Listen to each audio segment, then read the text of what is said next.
السلام عليكم ورحمة الله تعالى وبركاته. برنامجي أخو الزمان توكس إن waxaynu weli ku guda jirnaa binu Israa'iil waxaanan isweydiinaynaa binu Israa'iil ma qabiil DNA wadaagaba mise maaha. barnaamijkan qaybtiisii hore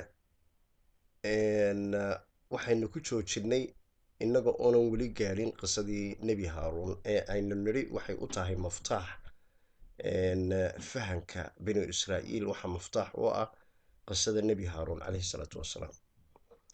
waxaynanu hore usoo taabanay markaa si aynu usoo fahno kelmadda ehel qur-aanku wuxuu uga jeedo oo kelmadda faamil waxaanu soo nidhi qur-aanku wuxuu inoo baray ma garanaysay in ay tahay mid ku salaysan caqiido faith.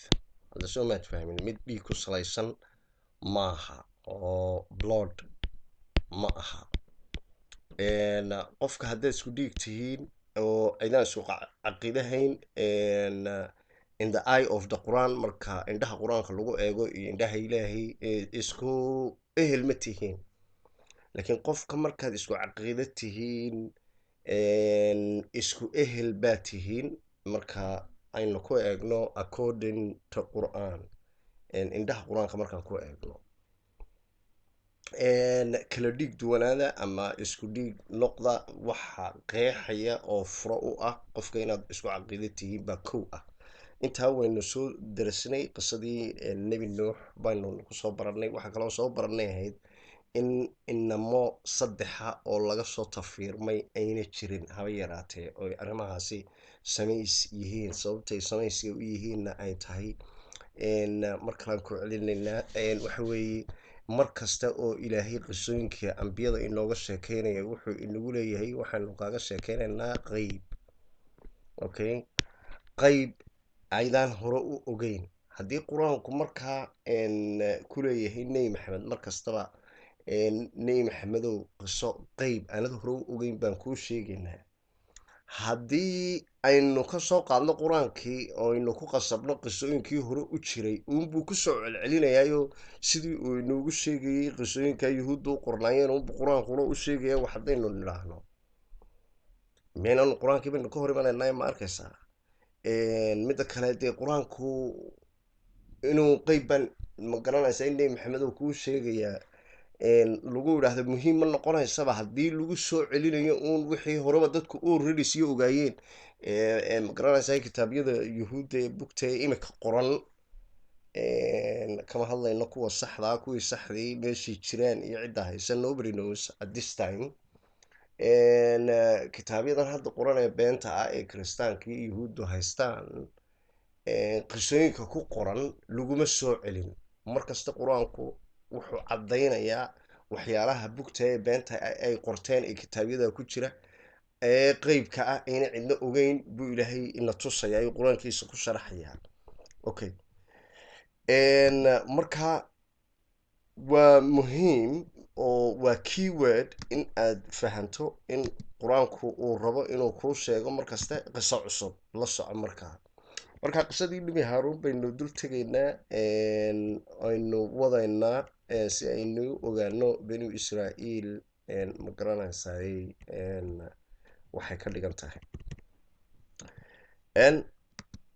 nebi haaruun calayhi salaam markaynu ka hadalno waxa weeye ma garanaysay nebina wuu ahaa sidoo kale wuxuu ahaa rasuulna wuu ahaa. dadka qaarkood ba markaa ku doodaya ama yidhaahda nebi haaruun nebi keliyuu ahaa ee rasuul muu ahayn. laakiin marka inagu aynu researchkan sameynay ee qur-aanka aan tegnay waxay noo soo baxaysaa in ma garanaysay nebi haaruun uu nebina ahaa rasuulna ahaa. caddaymahiina waa kuwan. caddaynta koowaad wahabnaa lahu min raxmatina akhaahu haaruuna nabiya. halkaas waxay noogu cad in uu nebi haaruun calayhi salaatu wasalaam uu prophet ahaa nebi. aayadda labaad walaqad aataynaa muusa wa haaruuna alfurqaan, muuse iyo haaruunba waxaanu siinay furqaan, kitaabkaasaanu siinay. halkaas waxaa ka cad maadaama haaruunna kitaab la siiyey in uu rasuul ahaa. waynu kasii gudbaynaa aayadaha ku xiga aynu ku cadaynayno in uu nebi haaruun rasuulna ahaa nebina ahaa ayaanu u gudbaynaa. labo aayadood oo marna sheegaya rasuul oo singular form ah, rasuul keliya sheegaya, iyo mar ay dual form ah, laba rasuul sheegaya. labada aayadoodba waan dul tegaynaa markaa, oo inoo cadaynaya nebi haaruun inuu sidoo kalena rasuul ahaa. aayadda koowaad waa tan: fa'tiyaa fircawna faquulaa inaa rasuulu rabbi alcaalamiin. marka halkan rasuul waxa weeye waa singular form bay ugu jirtaa, rasuul keliyay sheegaysaa, laakiin waxaa ka horeeya faquulaa dhaha, oo waxaa ka horeeya u tega fircoon oo laba qof ka hadlaysa jamaca. faquulana waa jamac. waxa cad markaa mid walba iskii baa loo amrayaa oo lagu leeyahay u teg fircoon oo dheh, ma garanaysaa rasuul ilaahay soo diray baan nahay. aayadda markaa si toosa u cadaynaysa na waxa weeye haddana waa tan: fa'tiyaahu u tega, oo waa fircoon imika, faquulaa inaa rasuula markaa waa dual formkii, labay sheegaysaa moogta.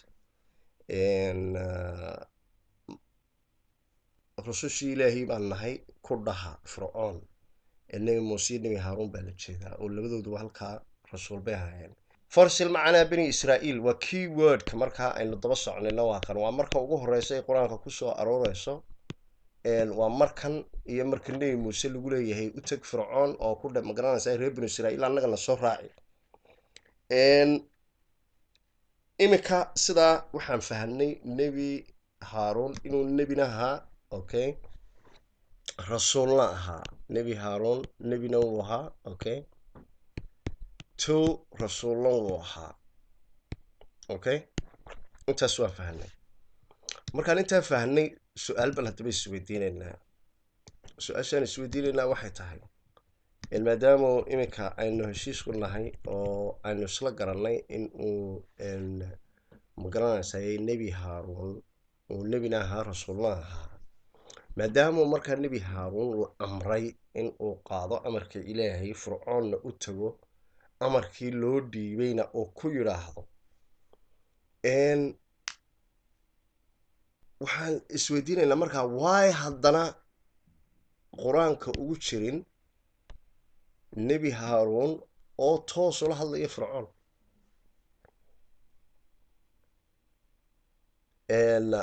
ma odhan karno maadaama qur-aanku ina leeyahay qisada nebi muuse waxaan uga sheekeynaynaa si run ah, ma odhan karno qur-aanku wuu ka tegey nebi haaruun intii uu la hadlayay fircoon. markaa aaway qur-aanku kamuu tegine aaway? haddii aan nidhaahno lamuuba hadalnana, dee waxay noqonaysaa markaa in amarkii iyo rasuulnimadii laga dhigay nebi haaruun inuuna gudan bay noqonaysaa. taana caqligal ma aha. nebi haaruunna wuu gutay waajibkiisii. marka qisadii nebi haaruun waa inay qur-aankaan ka soo dhex helno. hadda ma fahmaysaa? way ku jirtaa. si markaa haddaba aynu uga jawaabno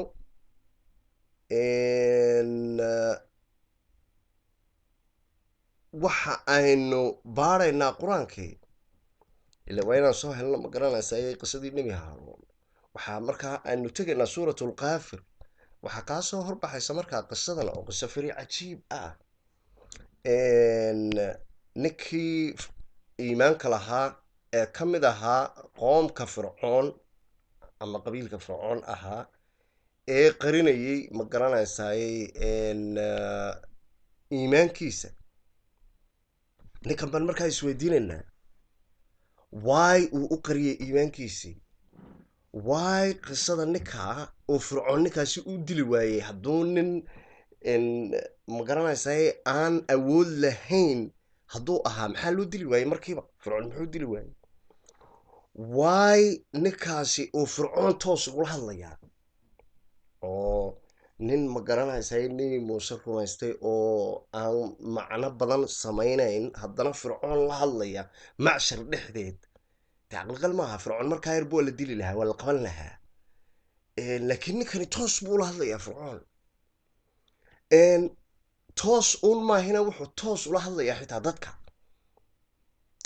intaas uun maahine fircoon ninkan lamaba hadlaya halka uu ka leeyahay ii daaye daruni aqtulu muusa, uu koodhkiisa marka maxkamadii la fadhiyo uu leeyahay ninkan sidaa kuma laha. ninkan ma odhan karaba sidaa. ninkani toos buu dadkii ula hadlayaa, haddana waxaad arkaysaa fircoon dadkiibuu la hadlayaa, labadooduba ma garanaysaa dood bay isweydaarsanayaan. doodaas dadkay toos ula wada hadlayaan. fircoon ninkan markaa kuma dhaco. ninkani markaa iimaankiisana qarinayay ee qoomka fircoon ka midi ayuu ahaa. who is he? hadda soo maad fahmin.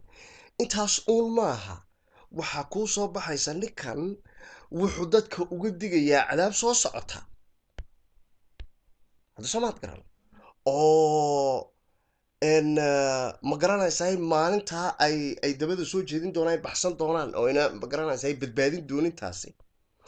waxaan isweydiinaynaa hadduuna ninkaasi mu'minka ah ee qoomka fircoon ka midi hadduuna rasuulna ahayn, nebina ahayn, ilaahay qeybkiisa rusushiisa iyo nebiyadiisa intii uu raalli ka noqdo buu la wadaagaaye, sidee buu ku ogaaday? haddana waxaan kaloo isweydiinaynaa wuxuu ka sheekaynayaa qisooyin uu nebi muuseba ka hadal. eekada knowledge iyo facts nebi muuse kaba sheekaynba ayuu ninkani ka hadlayaa. sidee buu markaa ku ogaaday? haddii uu addoon nebi muuse uun rumeeyey uu ahaa, ayna sheekadu intaa ka weynayn, sidee buu ku ogaaday? intaasoo dhan haddana waxaa ma garanaysaa kasii cajiib badan. addoonkani wuxuu odhanayaa, uu dadkiisa ku odhanayaa, isoo raaca anaa idin habeynayey. su-aashay haddaba isweydiinta badan ba waxay tahay, nebi muuse ila waa nool yahay at that time oo ma dhiman sidoo kalena nebi haaruun wuu jiraaye, muxuu u odhan waayey addoonkani raaca nebi muuse amba nebi haaruun? muxuu u yidhi ani isoo raaca? isaguma rasuul buu ahaa ma nebi buu ahaa? maxaa laga raaciyey? haddaba su-aalahaasoo dhan markaan isweydiino, qisadii ma garanaysaay rajululmu'minna waa tan. waynu u gudagalaynaa. inta ayna gudagelin su-aalahay baan sii wadanaynaa. marka ninkaa rajululmu'min suuratulkaafir ku jira, ilaahay subxaana wa tacaala wuxuu sheegay inuu badbaadiyey, he was saved, oo welibana laga badbaadiyey ma garanaysaay trabkii iyo wixii ay la maaganaayeen ma garanaysaay fircoon ayaa laga badbaadiyey. okay, meel kalaan markaa haddana tegaynaa. su-aashaan isweydiinayna waxay tahay, maadaamuu markii ma garanaysaay reer binu israa'iil sida ay culammaduna u macneeyeen reer binu israiil la sheeganayaan 12 qabiil loo kala qaybiyey. hadda 12 tribes. hadda soo maad fahmin. labiyo tobankii qabiilna ushii markii badda lagu dhuftay ma garanaysaa 12 qaybood ay u kala baxday markay biyaha cabayeen 12 ma garanaysaa meelood ay ka kala cabaan loo sameeyey addoonkan maadaama la badbaadiyey qoomka fircoonka ka mid ahaa oo ilaahay sheegay inuu badbaadiyey isagoo halkeebuu maray biyaha halkeebuu ka cabayey ilaan waxaan waa qabiil keliya taa cabiyey markaan dee tooda qaadana nimanka 12 qabiil oo 12 indhood oo biyaal marna loo kala furay marna 12 hogaamiye loo kala sameeyey 12 qabiilha markaa addoonkani halkeebuu maray halkeebuu isagu biyaha ka cabayey halkeebuu badda ka tallaabay hada soo maadfan su-aalahaasoo dhan baan markaa rabnaa inaynu ka jawaabno qisadii rajululmu'min ayaynu markaa galaynaa fircoon baa markaa odhanaya isagoo maxkamadiisa fadhiya ayaa wuxuu odhanayaa daruuni aqtulu muusa ii daaya nebi muuse anaa dilayay buu odhanayaa moogta I'm going to kill him ya inuu diluu rabaa hadda soo maad garan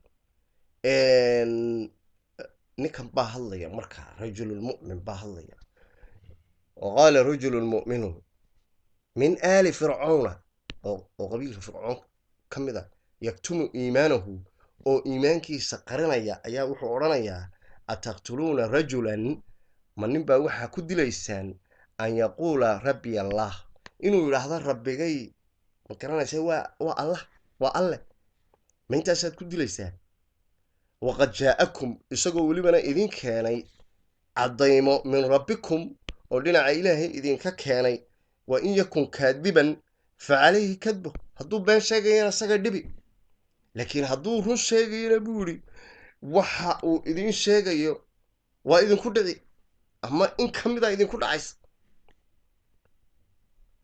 وفيرساه دبا إن أظن كان هذا الذي سعد عن أفيرسه مركا وحورنا يا هذا أظنكي يا قومي لكم الملك اليوم ما أنت إذن كحكم كهيستا إنك عندك هيسنا ظاهرين في الأرض لكن إلهي يا إنه جرجارية هل دي يا عذاب كيسو يمادو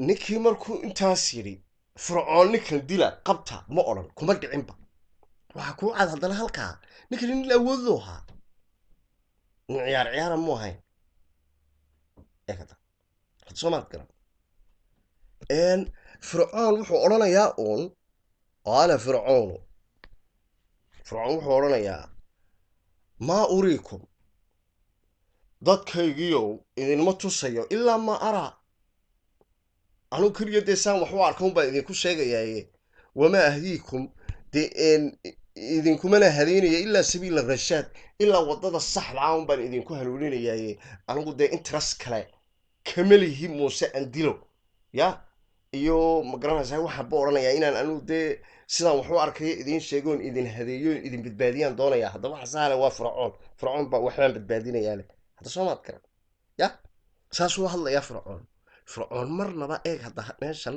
hadal taagan ninkii kuma oran ninkani oradu maxaad hayd muu oran kuma dhicin waxaan isweydiinaynaa markaa maadaama fircoon aal fil ardi ahaa ninkan qoomkiisa kamida muxuu ugu dhici waayay why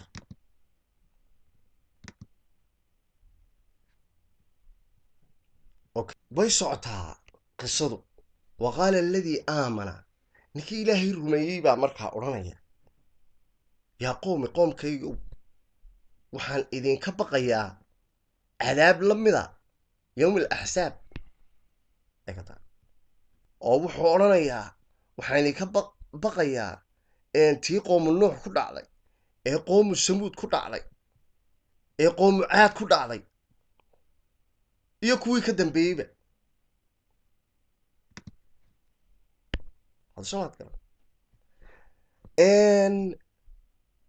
qisooyin kale oo dhan hadduuna rasuul ahayn nebina ahayn addoonkani sidee bu durba ku ogaaday waa su-aal wuxuu kaluu odhanayaa addoonkii ilaahayna addoomihiisa inuu ma garanaysaa dulmo ma rabo okay iminkana waa digniin buu kasii digayaa labada aayadda markaad u fiirsatid cadaab soo socotuu uga digayaa wuxuu leeyahay dadkaygo waxaan idinka cabsoonayaa the day of calling yowma tanaad maalinta aad dabada soo jeedin doontaan ee ilaahayna ma garanaysaa cid idinka gargaarta la waayi doono maalintaasaan idinka cabsoonayaa addoonkan haddii uunahayn nebi iyo rasuul sidee buu ku ogaaday ma garanaysay qeybka iyo maalinta daran ee usoo socota tulki reer qowmi fircoon okay waan wadaynaa marka addoonku wuxuu odhanayaa ilaahay rumeeyey ee iimaankiisa qarinayay this is another key word oo aad iyo aad cajiib u ah markaa waa kii kala saaraysay waxa weeye wuxuu ku odhanayaa walaqad jaa-akum yuusufu min qabl nebi yuusuf baa hore laydinku soo diray bibayinaatin oo cadeymaha alcad idin keenay famaa siltum fii shakin ma garanaysay weli kamaydaan tegin inaad ka shakidaan mimaa jaa-akum bihi wixii idinla yimiday ya xataa idaa halaka waa markii waxaan idhi qisooyin uu nebi muuseba nebi ka hadlayba jirin ayuu ka hadlayaa addoonkani oo waxaa ka mid a xataa idaa halaka culammadu waxay ku macnaynayaan until nebi ma garanaysay yuusuf uu dhintay until when he died no waxaan qabaa waa wrong because halaka iyo maata iyo isku mid maaha waynu naqaanaa dee kelmadda halaka qur-aanku siduu isticmaalo dhimasho uma isticmaalo marka maxaa halaagsamay sidee buu nebi yuusuf addoonkani halaka u isticmaalay waynu ka jawaabaynaa waxaynu uga jawaabi doonaa qisada inta dambaynu soo furfuri doonaa waxa weeye nidaamkii nebi yuusuf keenay ee ma garanaysay nebi israa'iil ayaa halaagsamay oo la baabiiyey weeye imaha nebi yuusuf ilaa iyo intay ka baabiinayeen shaki baad ku jirteen oo shakigii baad weli ku jirtaan hadda soo maad garan waxaana tidhaahdeen buu leeyahy qultum markaa waxaad tidhaahdeen lan yabcatha allahu min bacdihi rasuula inuuna ilaahay rasuul soo dirayn dambe saasaad tidhaahdeen aanu iska qabanno macnaha ma garanaysaa nebi israa'iil iyo yuusuf nidaamkoogan aanu iska qabanno dhulkiibay nagala baxeen ma garanaysaa dad dhulka u dhilan baa yimiday dhulkiiba inay ka qabsadeen aanu iska qabanno kadibna rasuul dambe iyo cid dambe oo soo baxaysa ma jirto dhulkana innagaa u sarreynayna fikirka fircoon markiisa horeba saasuu ku yimiday nimanka faraaciinta la yidhaahday sidaasay ku yimaadeen oy u baabiiyeen xukunkii nebi yuusuf iyo nebi israa'iil iyo boqoradii diinta qaatay ee ma garanaysay uu nebi yuusuf ka mid ahaa waagaas masar mayna ahayn mid ma garanaysay adduunka dulmida may ahayn mid adduunkao dhan ka talisa boqoradii waktigii nebi yuusufna mayna ahayn sidaa boqoradan ma garanaysaay faraaciintii ee fircoon ma garanaysaay nambarkowga ka ahaa ee adduunkao dhan ka talinayay ee ummadda kala qayqaybiyey waxayba ku yimaadeen aasaaska ah dhulkiibaa nala laga wareegay oo waxaa la wareegay dad kale termiga bani israa'iilna saasuu ku imanayaa qisadan horta aan wado waan sharixi doonaa halkaana waa key word nebi ilaahay unbaa ka sheekayn kara arrimaha ninkan mu'minkii ka sheekeeyey hadda soo maad garan qisadu way soconaysaa fircoon baa halkan hadlaya oo odhanaya ma garanaysa yaa haamaan sarxan idhis lacallii ablaqu asbaab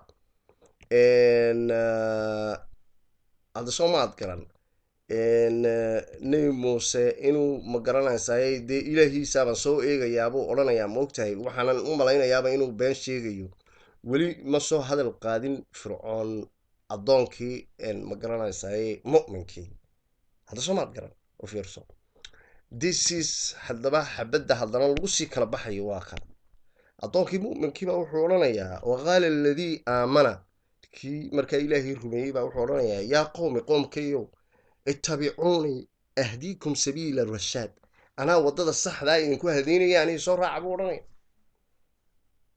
dee questionkaas weydiinayna waxay tahay waay uu saa u yidhi haddiina uuna nebina ahayn rasuulla ahayn waay uu u yidhi aniga isoo raaca ilayn isagii baaban ahaa rumaystay nebi haaruun ama nebi muuse soo maaha sidee buu odhan karaa aniga soo raaca isagoo nebi muuse meesha joogo nebi muuse meesha lagu hadalhayo hadda soo maad soo ma yidhaahdeen nebi muuse raaca oo nebi haaruun raaca soo ma yidhaahdeen muxuu yidhi ani iisoo raaca isaguma nebi buu ahaa so authority una lahayn nin sheegtay ma noqonayo hadda soo maad fahmi marka waxaan u jeednaa oon intaasoo dhan u baaraynaa addoonkan iimaankiisa qarinayay ee xikmadahaasoo dhan ku hadlaya ee nolosha ka sheekaynaya qisadiisa fadlan bliis suuratul kaafir taga akhrista wax badan baa idiin caddaan doona marka waxaad arkaysaa ilaahay ugu dambaynta wuxuu yidhi fawaqaahu llahu ilaahay waa ilaaliyey oo mokorkii ay u samaynayeen dablotkii ay u samaynayeen waa ka badbaadiyey ahla fircoon ninkaa ay u samaynayeen ilahay waa ka badbaadiyey haddaba fikirkan qabnaa wuxuu yahay tan aan su-aalihii maanta aan isweydiinayno o dhan aanu kaga jawaabaynay ma garanaysaan kaga jawaabayno ninkan believing manka ah ordinary believer ma noqon karo keliya wuxuu noqon karaa un rasuul iyo prophet contextka qur-aanku uu ka hadlay markaad eegtid ma odhan karnaa rasuul saddexaad iyo nebi saddexaad oo nebi haaruun ahayn nebi muusen ahayn ayaa ma garanaysaa jiray maya waxaan qabnaa markaa ninkani ma noqon karo cid aanan ka ahayn nebi haaruun calayhi salaatu wassalaam ninka mu'minka ah ee iimaankiisa qarinayay ee ma garanaysaay fircoon la hadli kari la'aa ee uu ku dhici kari la'aa ninka haaruun buu ahaa nebi haaruun buu ahaa calayhi salaatu wassalaam halkaa durbo waxaanu ka caddaynay qisadii nebi haaruun iyo hadalkiisa iyo fircoon dhex maray oo daaragtiya ayaanu qur-aanka ka soo saarnay waanu ka gudubnay qoloyinkii lahaa nebi haaruun lamuba hadalba ma garanaysaay fircoon qur-aankana kuma jiro halkan waxaan nii caddaynaynaa inay arrintaasi fake tahay ayna fahmin okay caddaymaha markaas sii wadaynaa hadda soo maad fahmin arrintan waxaynu gaadhsiinaysaa markaan iminka intaa garannay inuu ma garanaysaay nebi haaruun uu ahaa addoonkaasi addoonka qarinayay ma garanaysaay iimaankiisa sidii uu iimaankiisa u qorinayay ma garanaysaay haaruun ayaa ilaahay subxaana wa tacaala nebi haaruun addadantigiisiina qur-aanka loogu qariyey si maldahan loogu soo daray su-aashu markaa aynu hore isu weydiinay ayaa waxay ka mid tahay oonu isweydiinay why uu ma garanaysaay fircoon ma garanaysaay action uga qaadi waayey why labadooduba ma garanaysaay dadka ay ula hadlayeen si ay isku baawar yihiin waayo si isku mid oo isku baawar ay u hadlayaan oo dadka ula wada hadlayaan oo dadkii waa la wada dhegeysanayaan la socdo hadda soo maad garan why ay taasi markaa ku suuro gashay marka si aan uga jawaabno hadda soo maad fahmin qur-aanka dib ugu noqonaynaa markaa qur-aanka markaa haddana waxaa ku jirta وجاء رجل من أقصى المدينة. انت هاي أوفير صدا وكيورد. وجاء رجل من أقصى المدينة يسعى.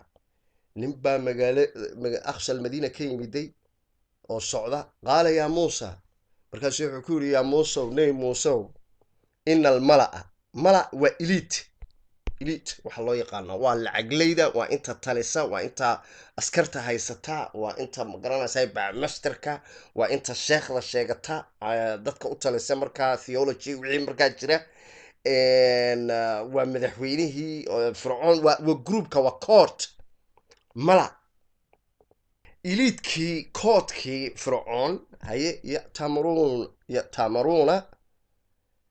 ya'tamaruuna bika liyaqtaluuka.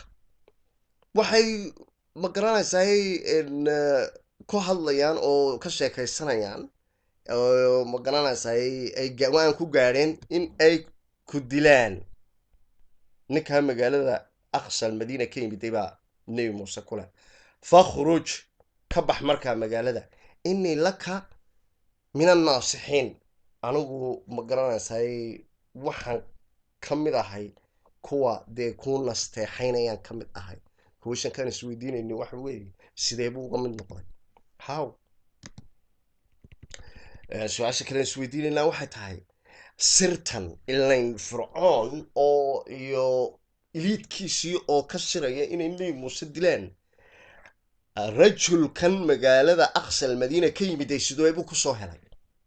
because it's not easy, ma ogtahay maaha arrin general publica u furan. hadda waktigan aynu joogno ayay adag tahay. iminka magaranaysaa siraha madaxweyneyaasha wadamada magaranaysaa ay ku sheekaysanayaan, qof iska caadiyo magaranaysaa civilian ma soo ogaan karaa? ma soo ogaan karo. sidee buu markaa addoonkani kusoo ogaaday? ninkan rajulkani sidee buu ku ogaaday? only one way unbuu ku ogaan karaa. meetingkana dee meeting public ka dhacaya mu ahayn, oo kama dhaca dee public meetinada highly secretiveka noocan oo kalaha aynin wax lagu khaarijiye la doonayo meel publica kama dhacaan. haddii markaa uu ka mid ahaa qolooyinka la gumaysanayeyna, dee nin la gumaysanayay siduu waxaan kusoo ogaan karaa? waaba la gumaysanayaaba siduu maba ogaan karaba. so that is arrin shaqaynaysa maaha. sidee buu markaa ninkani ku ogaaday?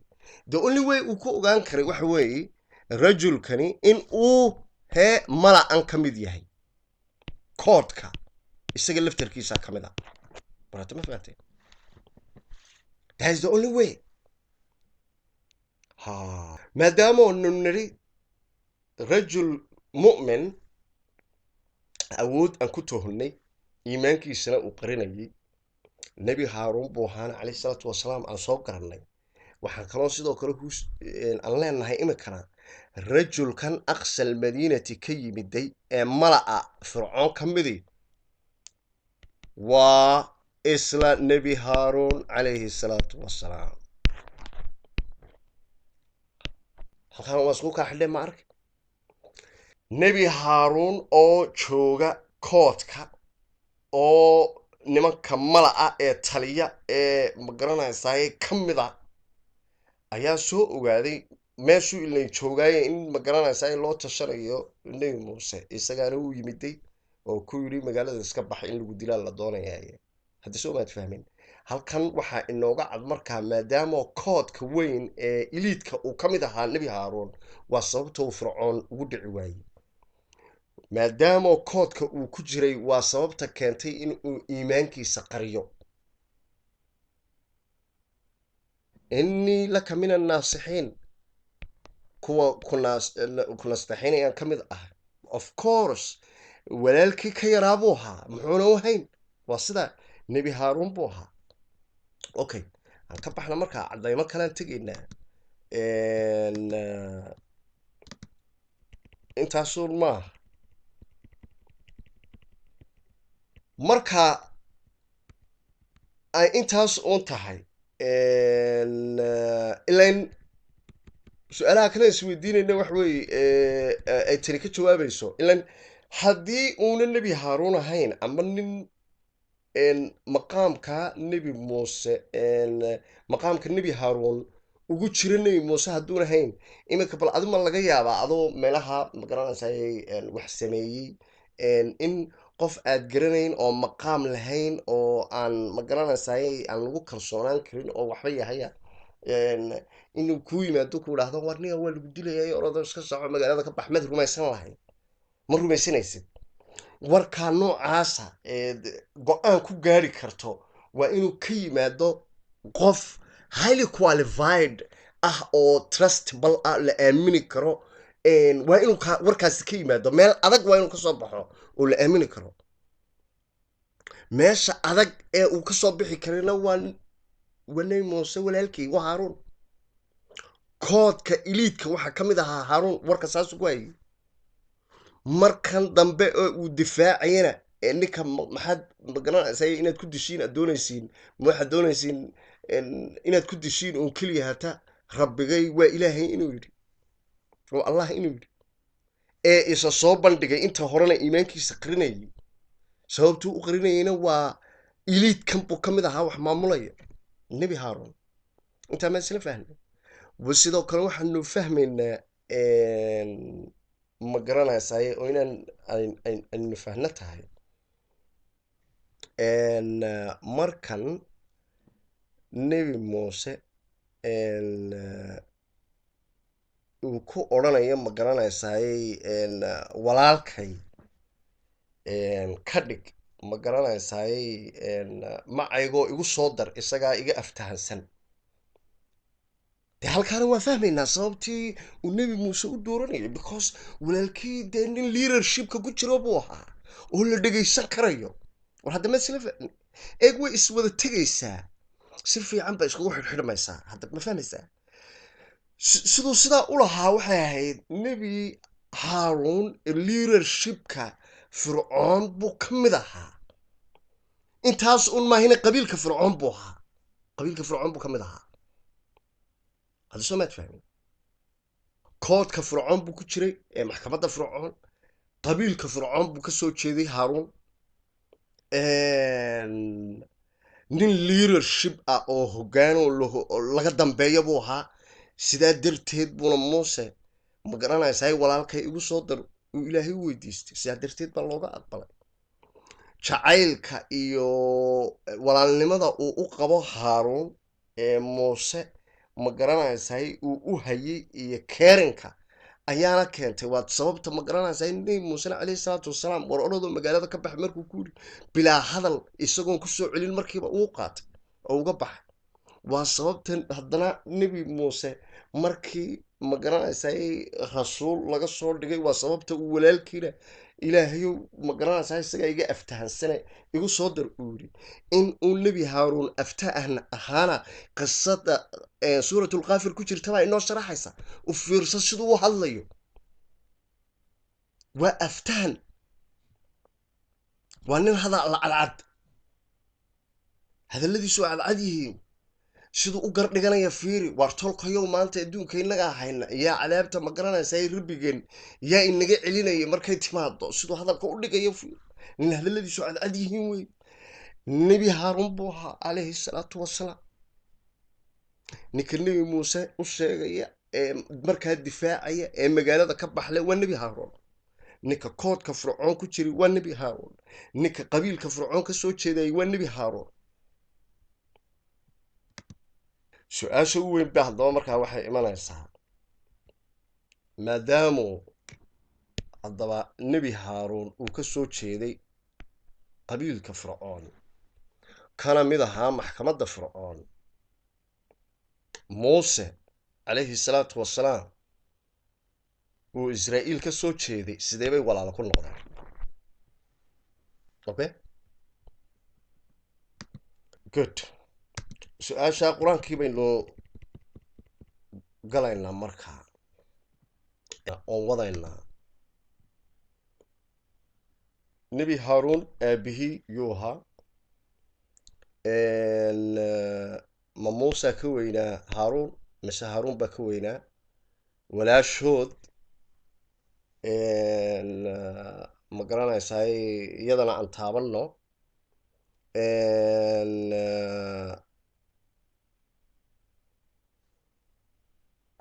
walaashood iyaduna maqoomka fircoon unbay ka soo jeeday,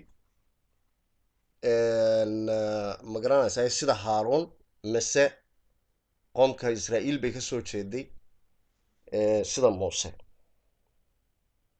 markan haddaba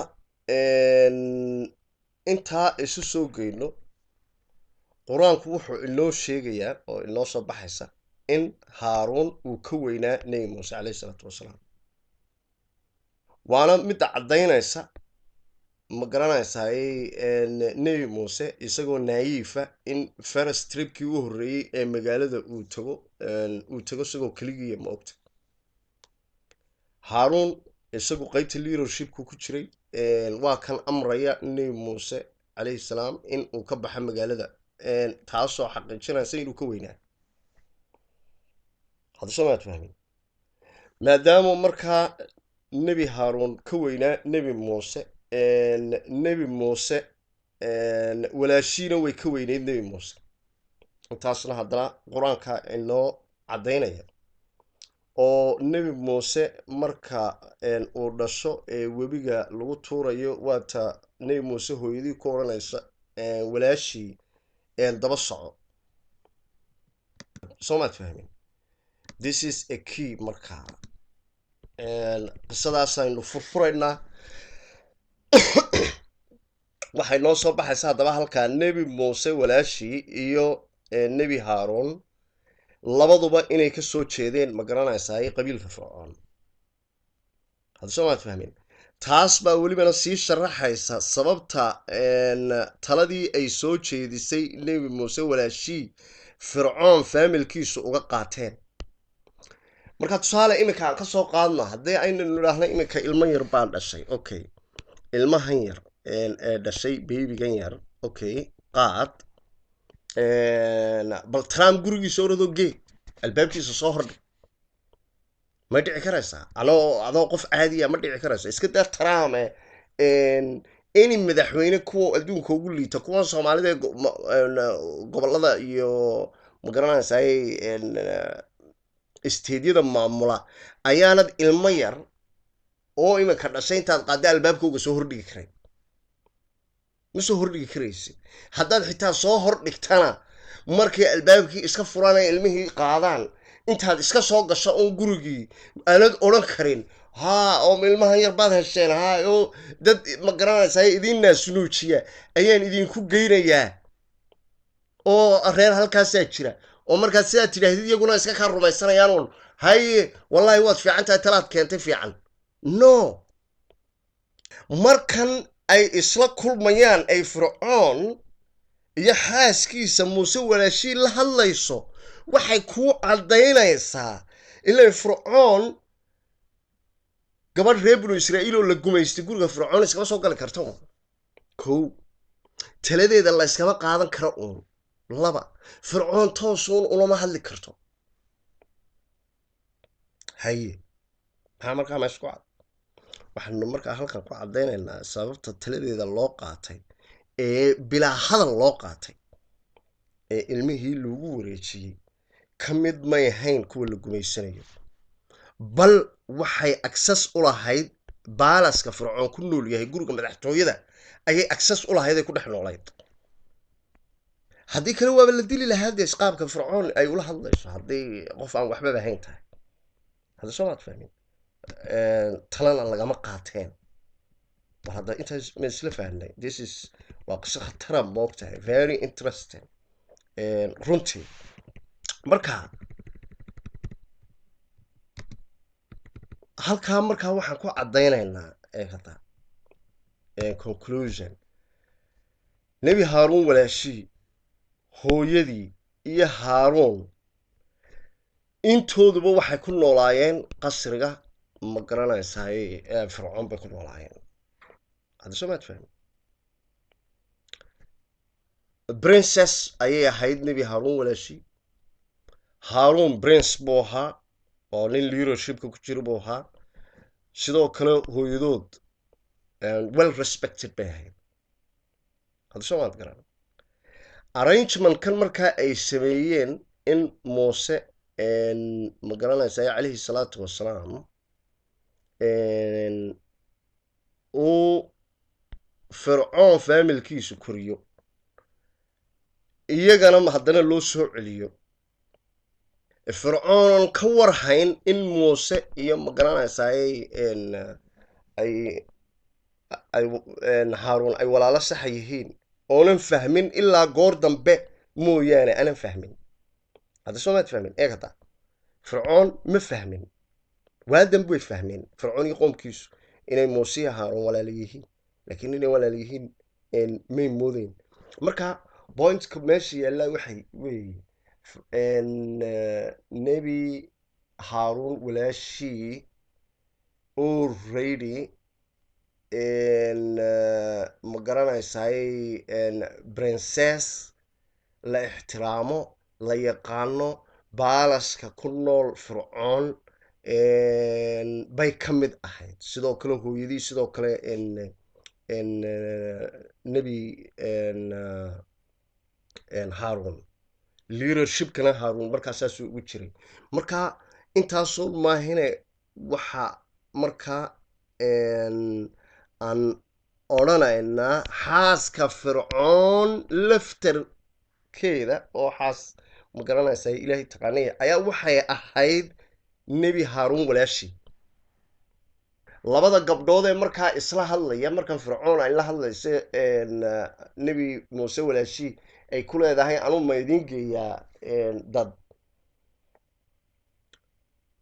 waa laba gabdhoodoo walaala ah marka halkan ma garanaysaay qisadan qaabkan in nebi muuse halkan loogu rido kadib ay sidan sameeyaan waxaa ka tashaday ma garanaysaay faamilka nebi haaruun waa arrin ay ka soo tashadeen oo isla ogyihiin bay ahayd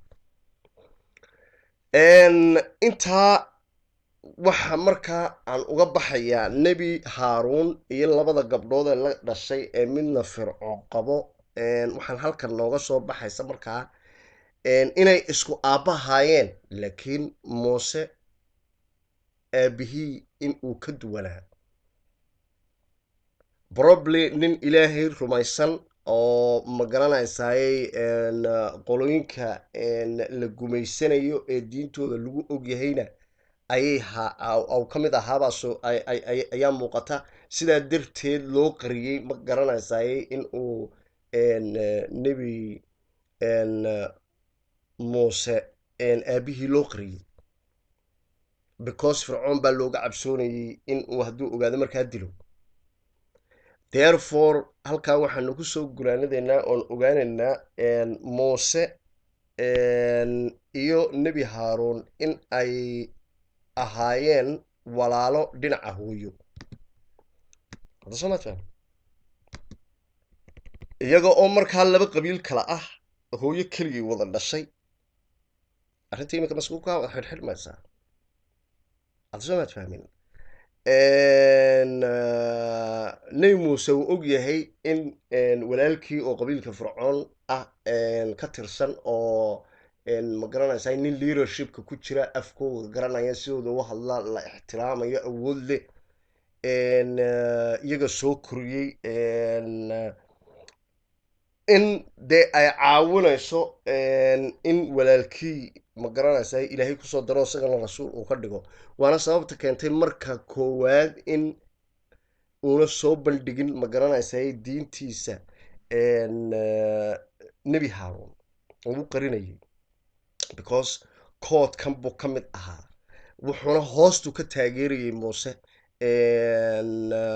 oo hoostu kala waday ilaa markii la korinayay ilaa korsiimadiisii hore ayaa si ma garanaysaay secret ah oo wax loo barayey oo ma garanaysaay loo tababarayey oo loo diyaarinayay marka arrimahan oo dhani waxay sheegaysaa hadalka ilaahay uu ku odhanayo markuu muuse u yimaado u odhanaya yaa muuse waan ku doortay oo wakhti qadaraa timiday oo anaa ku doortay ya doorashadii intaas oo dhanba nebi muuse waxaa lagu soo waday ma garanaysaay training hadda soo maad fahmin si ma garanaysaay uu aakhirka positionka uu joogo uu u soo gaadho from early age markiisi uu yaraa saa darteed baa nebi muuse hooyadii walaalihii haaruun ay dhammaan arrintan iyo ilaahay u wada socdeen oo ilaahay ugu ilhaaminayay oo